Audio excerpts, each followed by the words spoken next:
Ang mababang level ng tubig sa Lamesa Dam ang tinuturong dahilan kung bakit walang tubig ngayon, Marg, sa ilang lugar sa Metro Manila at Rizal. Kaugnay niyan, magbabalita live si Patricia Mangune. Pat, kamusta na yung level ng tubig? Nasa critical na ba? Marga, Lourdes, sa ngayong araw na ito, itinala sa 68.93 meters ang level ng tubig dito sa Lamesa Dam. Mas mababa na yan sa critical level nito na 69 meters. Kapag nagpatuloy pang bumaba ang tubig dito, ay posibleng umabot na rin ito sa historical lowest level ng Lamesa Dam noong 1998 na 68.75 meters. At may El Nino rin noong mga panahong iyon. Kaya naman ang water concessionaire na Manila Water na direktang kumukuha ng tubig dito sa Lamesa Dam ay nagpatupad na ng supply o pressure adjustment sa kanilang supply ng tubig para sa mga consumers. Ang resulta nga lang ay mayat-mayang water interruptions. Marga, Lourdes? Okay, Pat, posible kayang madagdagan pa ang listahan ng mga lugar na apektado ng water interruption. Lourdes, nag-aanunsyo naman ang Manila Water sa kanilang Facebook page at sa kanilang Twitter account ng mga lugar na may nakaschedule na water interruptions. Sa ngayon kasi, ang mga consumers ng Manila Water sa kanilang nasasakupan sa East Zone ng Metro Manila pa lamang ang apektado. Yan ang mga nakatira sa Marikina, Makati, Mandaluyong, San Juan, Pasig, Pateros, Taguig at sa Rizal at malaking bahagi ng Quezon City, pati na ang San Andres at Santa Ana, Manila. Lourdes? Pat, ano-ano nga ba ang ginagawa ng pamunuan ng dam para mapigilan ang pagbaba ng level ng tubig? Sa ngayon kasi, Marga, ang magagawa lang muna ng pamunuan ng dam, pati na ng Manila Water, ay yun ngang hinaan ang paglabas ng tubig para sa kanilang mga consumers. Para din mapahaba ang buhay ng tubig dito sa Lamesa Dam at maitawid sa buong summer season bago magsimula ang tag-ulan.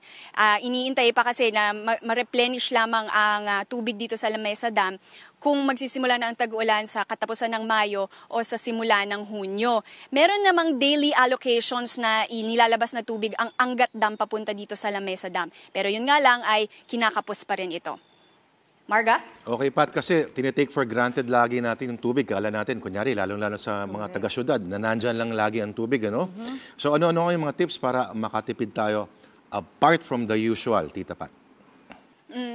Lourdes, yung mga practical nating mga tips gaya sa mga nakatira sa bahay, kung maliligo o maglalaba, ipunin yung tubig na yan, kahit gamit na yan, recycle muna natin, pwedeng ipang-flush ng toilet o kaya ipanlinis ng CR, yung pag magsisipilyo, gumamit ng baso para hindi tuloy-tuloy ang agos ng tubig sa gripo. At kung maliligo, wag na lang muna mag-shower, magbalde at magtabo na lang muna. At siguraduhin din syempre na walang tagas sa mga tubo at nakasara ng mabuti ang mga gripo, kesa maiwan yan na umaagos, sayang lang lalo ang tubig. Lourdes, Marga? Pat, para naman dun sa mga kapatid natin na hindi pa alam, meron pa bang mga lugar na madadagdag na mawawala ng tubig para naman makapaghanda na sila? Sa ngayon kasi itong mga inaanunsyo pa lamang na nasasakupan ng Manila Water na consumers nila ang naaapektuhan. Halimbawa, yung mga huling announcement ng Manila Water sa areas ng Quezon City, sa Rizal, sa Marikina, at iba pang mga lugar na inaanunsyo naman nila sa kanilang social media accounts. Pero maliban doon, iniintay pa natin kung may mga additional announcements pa, pati doon sa kabilang water concessionaire na Maynilad. Marga? Pat, pakita lang natin, Pat, kasi kadalasan sa mga sanay pumunta dyan sa Lamesa Dam, yung mga nagpipiknik, nakikita natin, yung sa likod mo, Pat, yung likod na yan, hindi mo dapat nakikita yung parang lupa dyan, kasi talagang covered talaga ng tubig dapat yan, Pat, So pakita lang natin kung gaano talaga critical. Oo, itong halimbawa dito sa kinatatayuan ko mismo, tuyo na to batuhan na ito pero kung sa normal na level ng Lamesa Dam, may tubig ito. Lubog dapat ang mga paa ko at binti ko dito sa bahaging ito. Ito ngang damuhan na nakikita natin, dapat wala rin yan natatakpan din ng tubig kung normal din ang level ng Lamesa Dam. Pero dahil nga walang mga pag-ulan, patuloy na bumababa, nagagamit na kukonsumo ang tubig, kaya't eto, kita na natin may mga lupa na bahagi ng Lamesa Dam.